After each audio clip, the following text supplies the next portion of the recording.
नमस्कार, आप देख रहे हैं एमपी न्यूज 24 और मैं हूं आपके साथ कंचन। खबर मध्य प्रदेश के छतरपुर से है, जहां केन बेतवा लिंक परियोजना में प्रशासन की मनमानी के खिलाफ प्रभावित आदिवासी आमरण अनशन पर बैठे हुए हैं। प्रभावितों की ओर से सामाजिक कार्यकर्ता आप नेता अमित भटनागर ने घोषणा की कि यदि हमारी ग्राम सभाओं के पूर्व निर्णय और प्रस्ताव और केन बेतवा लिंक परियोजना में अभी तक की गई कार्रवाई से अवगत नहीं कराया गया तो हम आज 11 बजे कलेक्टर कार्यालय का घेराव करेंगे। वहीं पर संतोषजनक जानकारी नहीं दी गई तो हमारा चिता आंदोलन शुरू हो जाएगा। प्रशासन व प्रभावितों में हुई थी झड़प, जहां प्रशासन ने इस पूरे मामले में कोई भी जानकारी देने से बच रहा है। वहीं आक्रोशित आंदोलनकारी और प्रभावितों की ओर से आंदोलन लगातार तीव्र होता जा रहा है। धरना स्थल पर प्रभावितों की संख्या बढ़ती जा रही है, जिससे महिलाओं की काफ़ी संख्या है। प्रभावित आमरण अनशन व चिता आंदोलन जैसे बड़े कदम उठा रहे हैं। इससे प्रशासन के अधिकारी एसडीएम छतरपुर, एसडीएम बिजावर, तहसीलदार छतरपुर आदि अधिकारी धरना स्थल पर पहुंचकर प्रभावितों को समझाने का प्रयास कर रहे हैं, पर प्रभावितों के बीच किसी सवाल का जवाब देने से लगातार बच रहे हैं। कल शाम एसडीएम बिजावर राकेश शुक्ला धरना स्थल पर पहुंचे। उन्होंने कहा कि अभी कुछ नहीं हुआ तो सामाजिक कार्यकर्ता अमित भटनागर उनके बीच तीखी झड़प हो गई। अमित का कहना था कि धारा 1 से लेकर धारा 21 लग गई। प्रशासन द्वारा किसी भी प्रभावित को नियमित नोटिस या जानकारी नहीं दी गई। लगातार प्रभावितों के संवैधानिक अधिकारों की हत्या हो रही है और प्रशासन बार बार यह कह रहा है कि कुछ नहीं हुआ। इससे समझ में आता है कि प्रशासन की मंशा गरीब और अशिक्षित आदिवासियों को लूटने की है।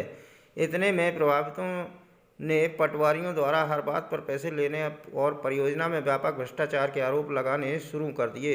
साथ ही अमित भटनागर ने कहा कि यदि ग्राम सभा के माध्यम से ग्रामीणों द्वारा लिए गए निर्णय की प्रमाणित प्रतिलिपि उपलब्ध नहीं कराई जाती तो उग्र आंदोलन किया जाएगा। उस पर बातचीत भी नहीं करना चाहते। समझ में आता है कि आपकी मंशा साफ है। इस दौरान प्रशासन प्रभावितों में कई बार तीखी नोकझोंक हुई। छतरपुर से एमपी न्यूज 24 के लिए JN द्विवेदी की रिपोर्ट। बैठे हैं, आज यहाँ पे आए हैं, क्या आश्वासन रहा है? दरअसल केन बेतवा लिंक परियोजना में 15 गांव आ रहे हैं, जहां पर भू अर्जन कानून लागू हो रहा है, जिसमें लिखा हुआ पारदर्शिता का अधिकार अधिनियम। पारदर्शिता उसमें मुख्य है, लेकिन इसमें कहीं पारदर्शिता नहीं अपनाई जा रही है। फर्जी ग्राम सभाएं ग्रामीणों के बदले की कर्मचारियों ने कर ली, क्योंकि उन्होंने ग्रामीणों को मरा हुआ मान लिया। इसलिए इन 15 गाँव में जो प्रारंभिक अधिसूचना होती, जो महामहिम राज्यपाल के नाम का पत्र इन गाँव में नहीं गया, ना ग्राम सभा हुई, ना आम सभा हुई, ना मुनादी हुई। पिछले 17 महीने में 18 से ज़्यादा ज्ञापन ग्रामीण आदिवासी लोग दूरस्थ गांव से यहां आकर कलेक्टर साहब को दे चुके हैं, एलजीएम साहब को दे चुके हैं, पर यहां प्रशासन सुनने को नहीं आ रहा है। अपनी मनमानी पे उतारू अधिकारी से भ्रष्टाचार करने, पैसे खींचने गांव में जाते हैं। लगातार कर्मचारियों को सूचना दी जा रही है, लेकिन कुछ नहीं। यहाँ पिछले हमने जल सत्याग्रह भी किया। पिछले यहाँ 6 दिन से इस भीषण गर्मी में ये आदिवासी महिलाएं, बच्चे यहाँ पड़े हुए हैं और 3 दिन हमारे आमरण अनशन को हो गए। प्रशासन इतना संवेदनहीन हो गया है कि उसने हमारा स्वास्थ्य परीक्षण तक नहीं कराया है।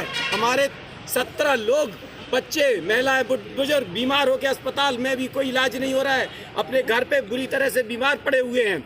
और अगर प्रशासन अपनी मनमानी पर उतारू है, वो संविधान का पालन नहीं करना चाहता, ये लोग जो संविधान की शपथ खा के आए हैं, ये अगर हमारे लोकतंत्र से, हमारे संवैधानिक अधिकारों की हत्या करेंगे तो हमारे पास कोई चारा नहीं बचा है। अभी एसडीएम साहब आए थे, क्या आश्वासन दिया है?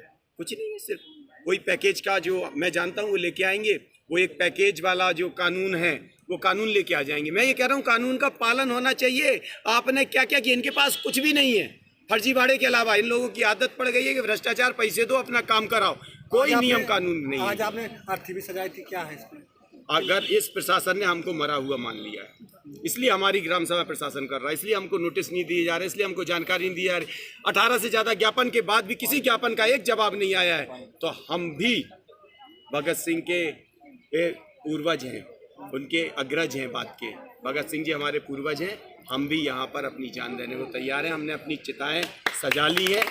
और अपनी जान देंगे।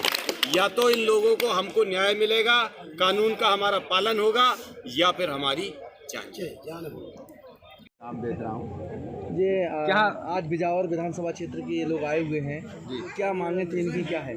देखिए, इनकी मांगे तो गांव वाले तो बोल ही नहीं पा रहे कि उनकी मांगे क्या है। यहाँ कुछ लोग हैं जो ऐसे जो कि उन्हें ज़्यादा ज्ञान है, वो उन लोगों को उनकी मांगे क्या है वो तो बताते नहीं है। बोले इसी पे हैं उतारू की जो भी हुआ गलत हुआ, धारा 11 निरस्त करो, इस तरह के काम करो, ये सब। ये लोग ग्राम सभा का मुद्दा उठा रहे हैं। ग्राम सभा, देखिए मैं आपको बताऊं, ये परियोजना में पहले 10 गांव डूब में आ रहे थे, ठीक है। उन 10 गांव का दौदन बांध से उनका पूरा पब्लिक हियरिंग हुआ, पॉल्यूशन कंट्रोल बोर्ड के द्वारा, कलेक्टर, SDM सारे लोग रहे। अब कुछ गांव एडिशनल हटाना थे, तो उन गांव के लिए धारा 11 अभी की गई है। धारा 11 के बाद धारा 11 हो गई, सभी प्रॉपर्टी सर्वे हो गया हर गांव का, उसका सबका रिकॉर्ड है, फोटोग्राफ। लोग कहते हैं कि पारदर्शिता नहीं करी जा रही, पारदर्शिता क्या है, जानकारी नहीं दी जाती है। क्या जानकारी नहीं दी गई? देखिए घर घर का जब सर्वे हो रहा है, जिसने जो पूछा वो जानकारी तो एक एडिशनल है जो दी है। उसके अलावा उस धारा 11 होती है, हिंदी के पेपरों में जारी होती, सभी पेपर सभी जगह आते हैं। कलेक्टर ऑफिस में, SDM ऑफिस में सारा रिकॉर्ड रखा है, तहसील ऑफिस में रखा है, पंचायत में रखा है, सारी चीज़ें चस्पा कराया जाता है। ये सब कुछ और क्या